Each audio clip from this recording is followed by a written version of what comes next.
Grade 12 student Riley Olford has cerebral palsy and chronic lung disease, which makes catching COVID-19 much more dangerous to his health. Yet after 2 long years learning online, he was missing his friends and teachers. Yeah, it was a difficult decision, especially with everything opening up and there being less restrictions and still really the same amount of COVID. But it was kind of becoming clear that COVID wasn't going to go away. As schools across Canada open up with barely any COVID measures left, it's a scary world out there for medically vulnerable students or those going home to immunocompromised family members. The objective of public health is to protect the public, all members of the public.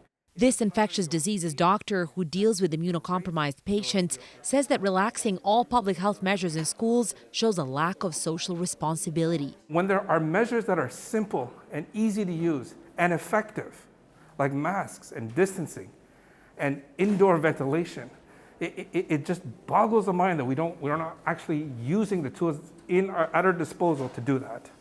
But could any of those measures be reintroduced, especially if virus levels spike in the fall and winter? After all, there is a precedent.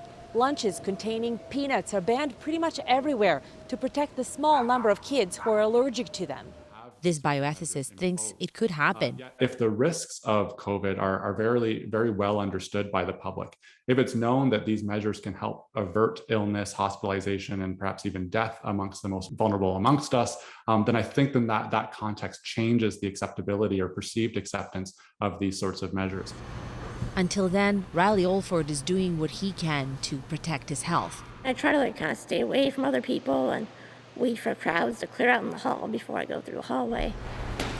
Wearing his mask, leaving school earlier to avoid the rush in the hallways, in hope that he too can have a slice of normal school life after 2 long years of the pandemic. Sumanac-Johnson, CBC News, Toronto.